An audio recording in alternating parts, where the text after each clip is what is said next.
Tervetuloa jälleen kerran 4K Ultra HD-arvostelun pariin pitkästä aikaa, ja tällä kertaa minä puhun teille Inglourious Basterds-elokuvasta, eli Quentin Tarantinon 6.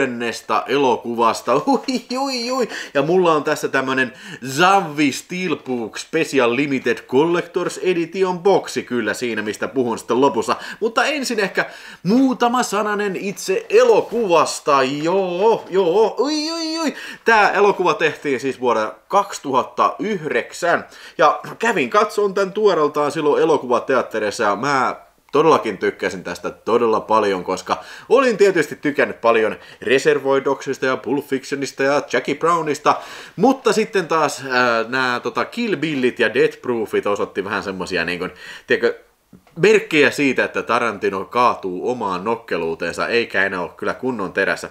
Tosin on kyllä sittemmin kyllä oppinut tykkäämään myös Kill Billistä, ja Death Proof on kyllä sen kattoo, mutta ei se todellakaan ole kyllä niin kuin Tarantinon parhaimpia kyllä, mutta ihan katsottava siltä. Mutta mun mielestä Inglourious Basterds, koko ajan sekoitan sen siihen Enzo G. Castellari-filmin nimi. Tämä oli hieno paluu kyllä niin kuin näihin kunnon meininkeihin, ja mä vielä tänäkin päivänä pidän tätä kyllä niin kuin Quentin Tarantinon yhtenä parhaimmista elokuvista kyllä.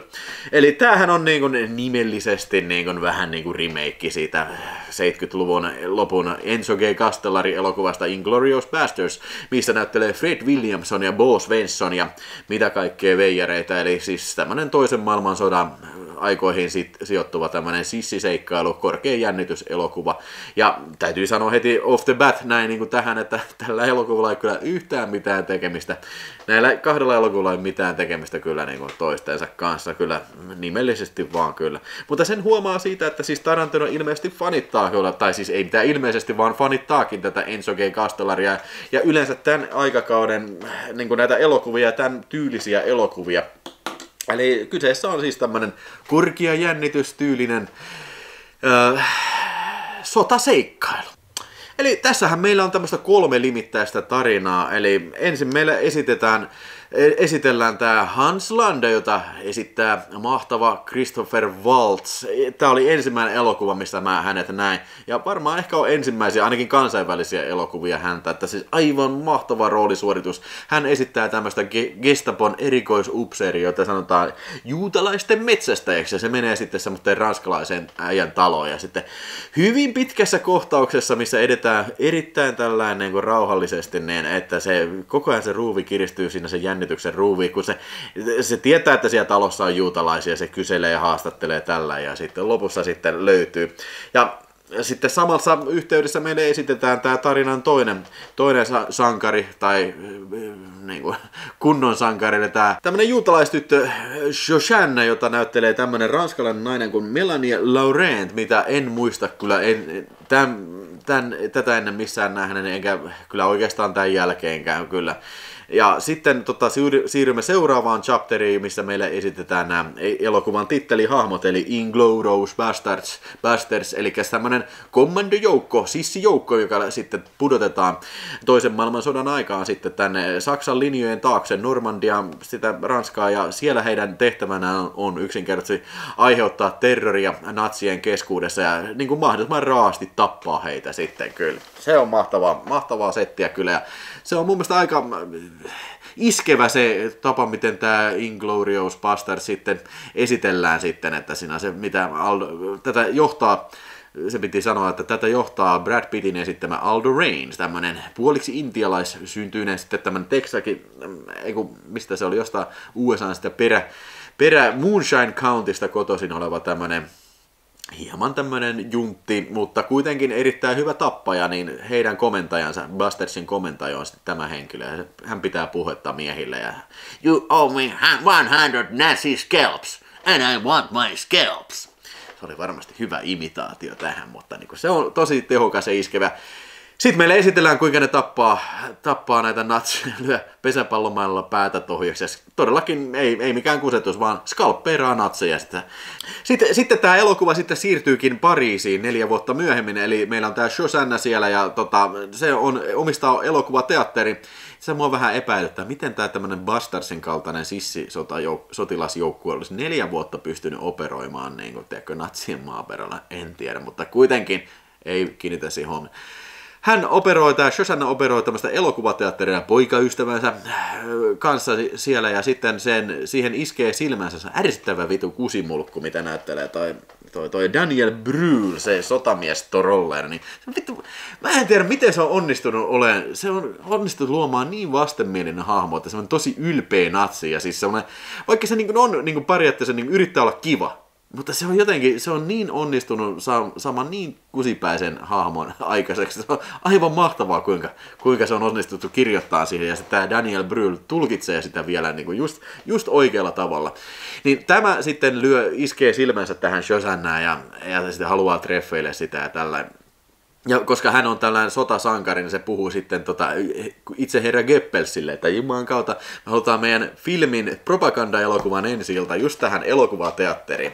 Ja kuinka ollakaan samaan aikaan sitten nämä Bastardsit kutsutaan auttamaan erikoisoperaatiossa, sanotaan operaatio Kinoksi, että he haluaa mennä, siellä on saatu vihjeä, että se on korkea-arvoisia natsiupseereita siellä pienessä elokuvateatterissa, menee räjäyttämään sen ja näin ollen sitten periaatteessa nämä 2 seikkailua alkaa sitten nivoutua toisiinsa, kyllä. En mene sen enempää juoneen sitten niin kuin tässä kohtaa, mutta niin kuin, siis, mä tykkään siitä, että tämä tarina on jaettu tällainen niin kuin 5 eri chapteriin. Tätä voi ajatella sillä niin kuin erillisinä osina. Vähän voisi periaatteessa vaikka niin kuin leikata tietyt chapterit niin kuin yhteen ja saada siitä niin kuin mini-elokuva. Filmin pituus on 150 minuuttia ja se menee kyllä aina joka kerta, mulla ainakin sillä ihan hujauksessa kyllä. Jumalan kautta. Tässä on monta erittäin klassista kohtausta, niin kuin heti siinä, kun Landa saapuu sinne maatilalle ja sitten siinä, kun näytetään, kun se Bastardsit kuulustelee sitä yhtä natsiupseeria. Mä tykkään siitä, kun se sanoo. Se on jotenkin hienosti kuvattu se musiikki ja kaikki yhdistyy siinä, kun se sanoo. Se tulee se Eli Roth näyttely, vittu, mistä sä saat nuo mitalit? Killing Jews. Sitten jotenkin katsoo. From valor. Urheilu. Bravery. Se on jotenkin, mun mielestä se on hieno hetki siinä, ja sitten se saa pesäpallomailla. Ne on kaikki mahtavia kyllä, miten Bastardsit tekee. Mutta sitten myöskin niin kuin aivan ilmiömäinen kohtaus on tässä kyllä se 30 minuutin tavernakohtaus, missä mukana on myös täytyy luntata tästä, Michael Fassbender. Sitäkään en ollut ikinä nähnyt muistaakseni aikaisemmin, mutta tästä elokuvasta sen muisti. Hän näyttelee sitä brittiläistä SAS, tai siis Britannian armeijan erikoistyyppiä, joka on lähetetty operaatio Kinoon toteuttamaan sinne, ja he tapaavat sitten siellä tavernassa tämmöisen vastarinnan taistelijan, siellä sitten saksalaisen näyttelijän, jota näyttelee Diane Kruger, se oli toi Bridget von Hammersmark. Niin tapaat siellä. Se kohtaus kestää puoli tuntia, niin siis mä en ymmärrä, miten se toimii niin hyvin. Siis se on niin kuin vähän niin kuin filmin sisässä. Että siinä niin kuin pikkuhiljaa aletaan tihentää sitä jännitystä, tihentyy, ja sitten se niin kuin purkautuu tämmöisenä ultraväkivaltana siinä, ja siellä kyllä niin kuin vittu. Sitten aletaan ammuskelemaan, ja se on perkele sentään, se on mahtava. Tämä elokuva on erittäin väkivaltainen kyllä. Tämä on ehkäpä varmaan Quentin Tarantinon väkivaltaisin elokuva.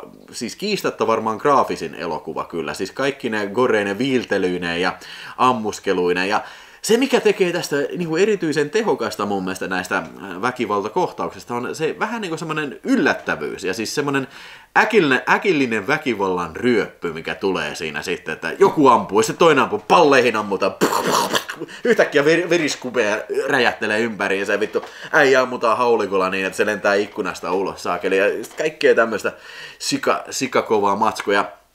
Yksi kohtaus, mikä on jotenkin jäänyt häiritsevänä mieleen, ja aina kun se tulee, niin se on vähän sellainen, niin en viitti kertoa, ketkä ne hahmot siinä on, mutta siis, kun se natsi yhtäkkiä hyppää sieltä niin kuin tuolilta, niin hyppää niin kuin sen naisen kurkkuun kimppuun, niin kuin täysin ihan puskista ja kuristaa sen. Se on jotenkin, niin kuin, se ei ole yhtään graafinen kohtaus, mutta niin kuin, se on jäänyt vaan niin kuin mieleen. Siis, Siis vittu, lopussa ammutaan konepistoille, paikat räjähtää tällä hidastettuna, skupea pamata, naista ammutaan rintaan niin, että se on hidastettuna, vittu lentää veret ympäri seiniä, vittu äijää ammutaan, en kerro ketä se on, mutta ammutaan konepistoililla naamaa niitä hidastettuna, niin kun naama räjähtelee, niin oi, siinä on kyllä mahtavaa settiä.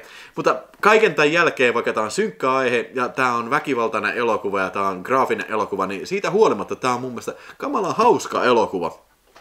Nämä hahmot kaikki on tosi offbeatteja, lukuun ottamatta tätä Shosanna. Mennään kohta siihen. Mutta siis Christopher Waltz, tämä Hans Landa ja sitten Aldo Raine ja koko se Bastards-porukka, nämä on tosi offbeat äijää. Niiden keskinäinen kemia on kamalan hauskaa ja sitten se on niinku mun mielestä aivan älyttömän hauska kohtaus se, missä ne saapuu sinne natsien gaala-iltaan ja ne muka puhuu italiaa, vaikkei ne osaa yhtään mitään puhua. Ja sitten tämä Christoph Waltz paapattaa menemään oikein kunnon konepistooli Italiaa. Ja sitten ne on Brad Pitt ja joo, hyvin menee. Niinku, nämä jätkät niinku paljastuu niinku välittömästi siinä. Se on aina se niinku, it cracks me up. Mutta se täytyy sanoa, että mä en tiedä mitään muuta toista elokuvaa, missä niinku periaatteessa kieli on näin tärkeässä osassa kuin tässä. Eli tässä niinku kaikkihan puhuu omaa kieltään. Ja siis niinku joku Christopher Waltz, niinku, kuinka niinku uskomattoman niinku kielilahjakas näyttelijä se on. Se puhuu tosi fluenttia saksaa tässä ja en mä tiedä kuinka fluenttia se, mutta ainakin kuulostaa hyvältä. Ranskaa, saksaa ja sitten italiaakin paapattaa menemään. Ja sitten tämä Shosanna puhuu ranskaa pääasiassa tossa.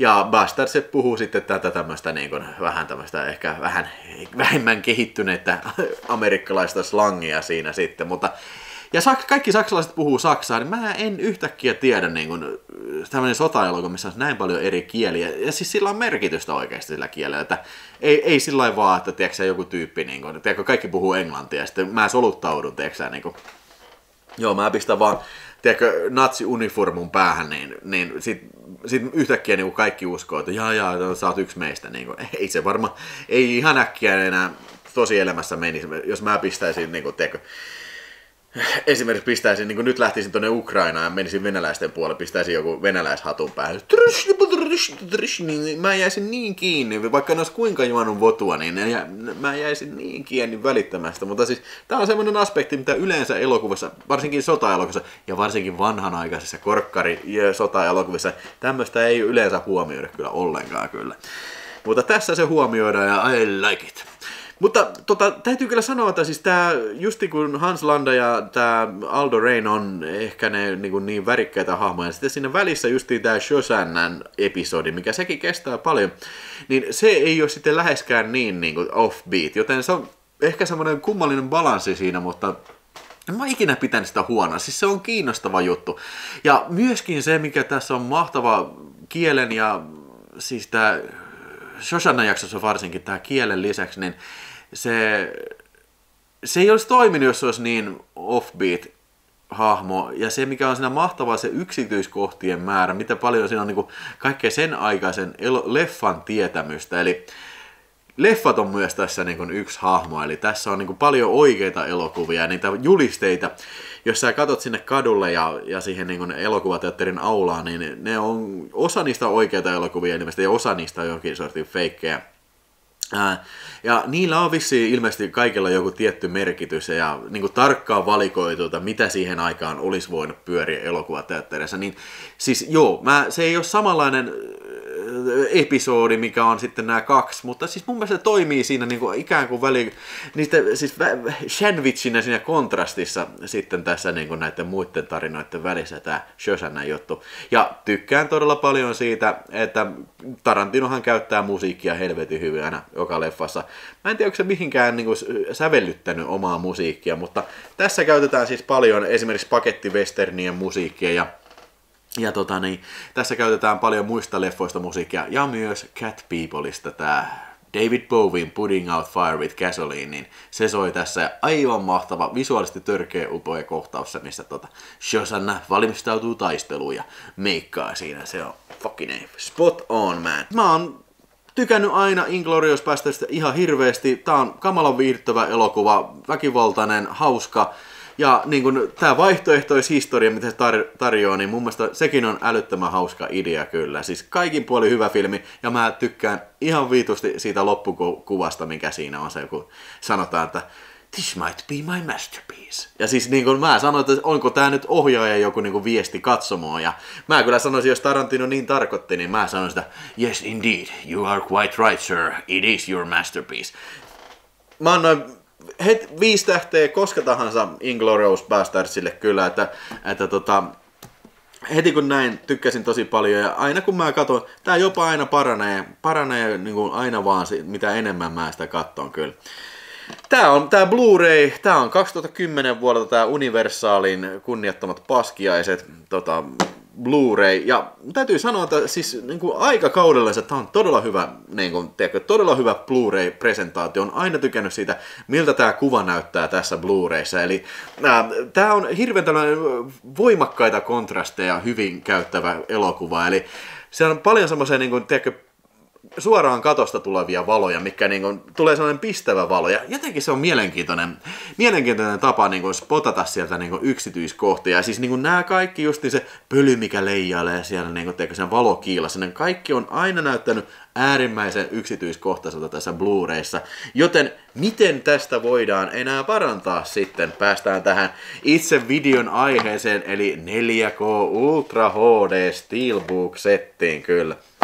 Tämähän julkaisu on saanut siinä mielessä flagia, että tämähän on siis sanottu, että tämä on upscale, ja kyllä se ilmeisesti oikeassa on. Ainakin kaikki sourcet, mitä mä tarkastin, niin tuntuu sanomaan sitä, mutta virallinen tietohan tämä ei ole. Tämä ei ole ilmoitettu, että tämä olisi upscale, mutta tämä ei toisaalta ole ilmoitettukaan, että tämä olisi 4K niin kuin tai siis niin kuin uudelleen masterointu, tai miksi se sanotaan, uusi kanni. Ja tämä menee siinä mielessä vähän huonoon paikkaan, tämä Inglourious Basterds kyllä, että kun tämä on 2009 vuoden filmi, niin tämä on just sitä, kun elokuvateatterit alkoi olemaan kaikki about niin kuin digitalisoitu. Harvoissa ne oli, missä enää näytettiin filmiä sitten niin kuin pelkästään. Joten kun tämä valmistettiin, niin suurin osa niin kuin digitaalisesta sinemasta oli 2K-projektoroita. Eli kun tästä on valmistettu se Digital Intermediate, eli se niin kuin elokuvateatteriprintti, niin se on tehty 2K:na. Eli tarkoittaa sitä, että se filmi on sitten niin kuin skaalattu pienemmäksi 2K, ja se on sitten sitä on ilmeisesti näytetty ympäri maailmaa. Siihen aikaan niin kuin todellakin 4K-projekti ei ollut todellakaan mikään juttu. Saattaa olla joku niin kuin IMAX-teatterit, niissä on ehkä saattanut olla, mutta en osaa sanoa siinä.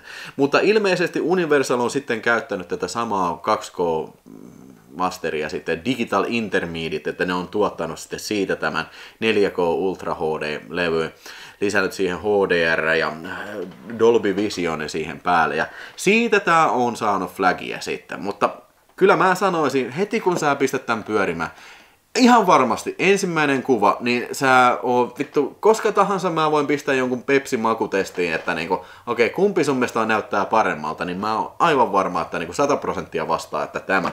Koska niinku siitä näkee heti ihan vitusti lisää yksityiskohtaa, ja sitten kun se äijä hakkaa näitä puita ja tällä hikikarpalot sieltä tippuu tällä, niin sä näet siitä jo heti sen kontrastieron kyllä ja yksityiskohtien määrä eron siinä. Ja sitten kun me siirrytään siihen niin kuin laajaan kuvaan, mikä näyttää sitä kaunista ranskalaista niin kuin tätä maaseutua, niin siinä on heti huomattavissa paljon enemmän yksityiskohtia.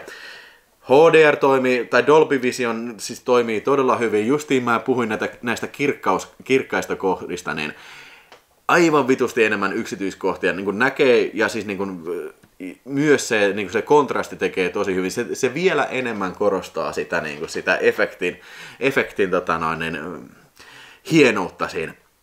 Ja tämä justiin tämä Putting Out Fire with Gasoline, missä on tällä Shosannalla on tämä punainen puku, niin se on aivan visuaalisesti törkeän upea kohtaus, ja tässä se elää tosi hyvin nämä värit siinä. Ja lopun se kohtaus, kun ammutaan niin kuin teatterissa ammutaan ja siis niin kuin verta ruiskua ja se tuli hulmua siellä, niin se on myös niin semmoinen visual delight kyllä, niin kuin siitä ei pääse mihinkään. Mutta ennen kaikkea niin kuin siis tämä on pääsee oikeuksiinsa tämä kuva, siis nimenomaan lähikuvissa. Ja tässä on paljon semmoisia tosi extreme close-upia. Siis sä näet kasvoista paljon enemmän uurteita tällä ja myöskin tämmöisissä laajoissa kuvissa, niin kuin sanoin se maaseutu. Ja sitten siellä on niitä katukuvia, niin sä pystyt paljon enemmän saamaan selvää niistä julisteista kyllä. Ei tämä mikään täydellinen presentaatio. Mä myönnän sen, että esimerkiksi niin se kohtaus, missä Shoshana on kahvilassa, niin se aika pliisun näköinen kuva. Että niin kuin, mä en tiedä mikä siinä oikein on, mutta siis ei vaan tuu semmoista, niin kuin, siis voisi yhtä hyvin varmaan, jos mä siitä ottaisin Pepsi-makutesti, niin varmaan siinä saattaisi olla se virhemarginaali saattaisi olla 50%, että 50-50 sanoisi, että tämä. Siitä ei ehkä niin erota.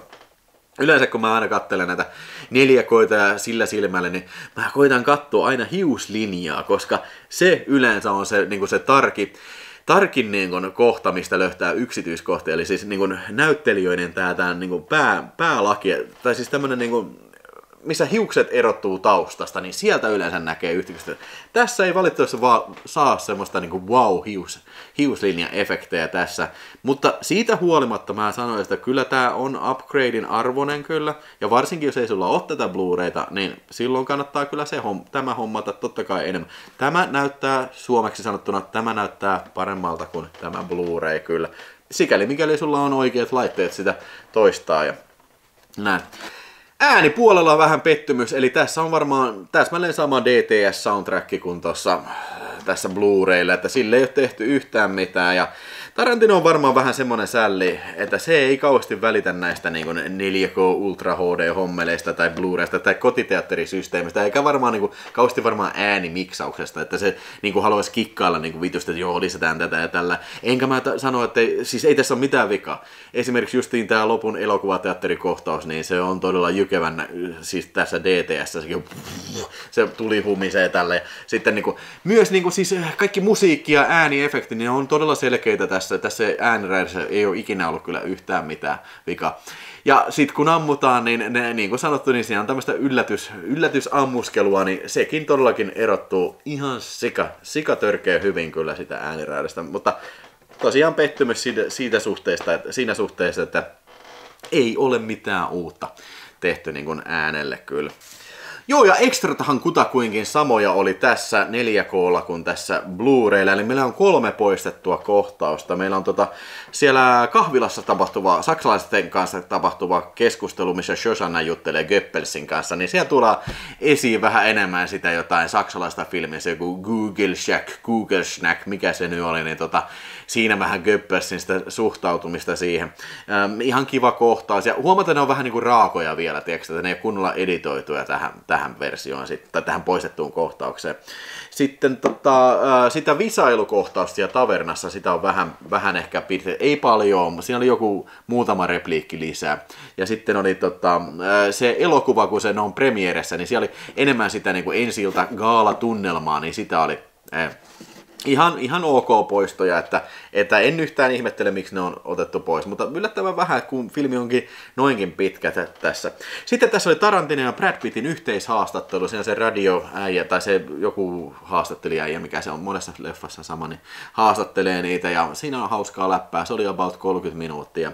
Sitten tässä oli semmoinen paneelikeskustelu, joku New York Times joku juttu, se on se pisin uusi extra, sitä ei ole tässä Blu-raylla, se on tunnin mittainen Tarantino haastattelu, ja mun täytyy kyllä sanoa, että siis mä en katsellut tätä arvostelua varten kyllä sitä haastattelua, en kerennyt tuntia katsoa, mutta niin kuin, täytyy kyllä pistää se pyöriin vaikka johonkin työpäivän taustalle se, mutta se on se uusi extra tässä. Tää on muuten aika hyviä extroja kyllä tässä, että tässä on se kansakunnan ylpeys, Stolster Nation, niin se on kokonaan se lyhyt elokuva tässä, eli toi Eli Rothin, se on Eli Rothin ohjaama se lyhyt elokuva, se kestää vähän vajaa 10 minuuttia, ja siinä on Bo Svenssonikin on pienessä cameo-roolissa.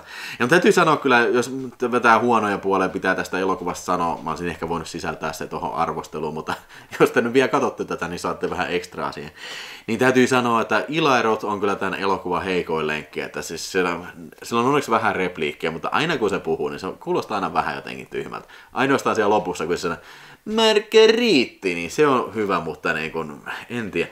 Et varmaan sen takia, että se on Tarantino saanut sen jeesaa, että se on ohjannut sen lyhyt elokuvan, niin se on päässyt tähän elokuvaan. Ja toinen huono, mikä piti sanoa, niin se Hitlerin näyttelijä ei ole kyllä mun mielestä kaikkein paras. Sekin on pieni rooli, mutta olen nähnyt paljon parempia Adolf Hitlereitä, mutta ei se nyt huonoa, mutta niin kuin siis voisi olla ehkä parempikin näin. Kun Tarantino tekee elokuvissa Hitleri, niin se voisi ehkä odottaa enempää. Ai niin, se piti mainita, tämä ei ole huono asia, mutta piti vielä mainita tuohon, että siis Lea Seydoux näyttelee siinä ihan alussa tosi pieni rooli. Et mä olin sitten, vittu, onko toi Bondimuija? Bondimuija, jumalauta, vittu, torille, Bondimuija. Jes, se on yksi niistä tyttäristä siellä ranskalaisella maatilalla ja se on ihan muutamassa kuvassa siinä, mutta Lea Seydoux näytteli siinä kyllä.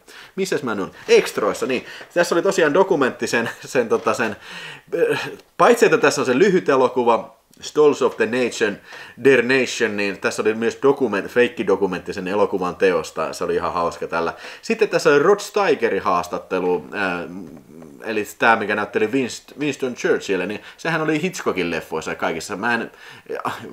Aikaisemmin kun mä oon katsonut, niin mä en tajunnut edes sitä, mutta niin kun nyt olen viisaampi, niin tiedän myös Rod Steigerin. Niin siinä on pitkä pätkät, mitä se haastattelee tässä, niin näin.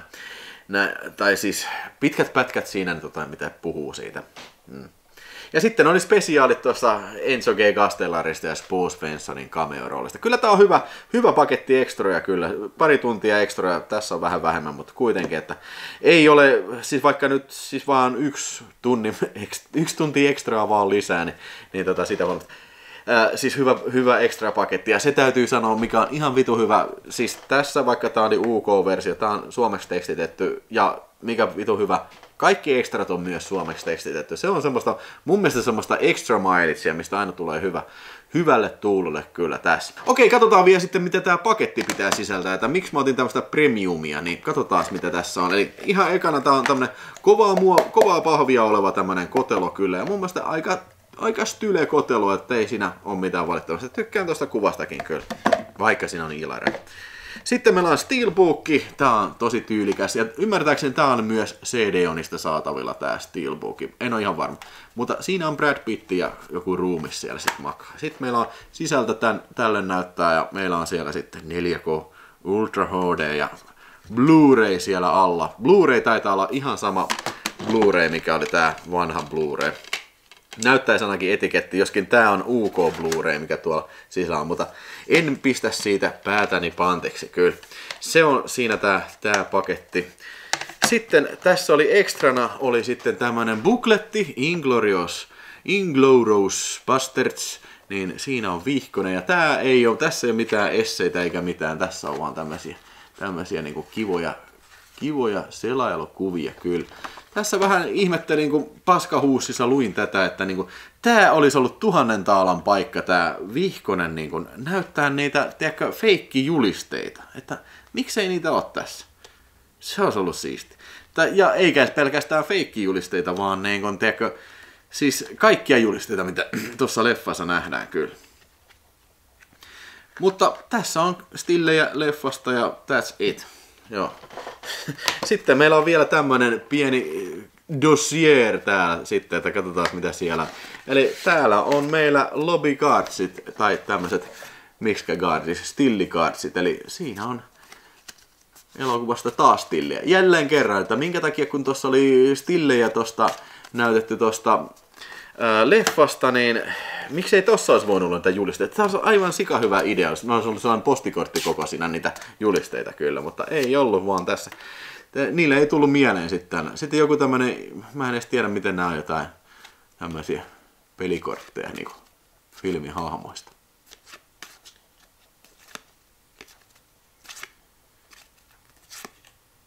Joo.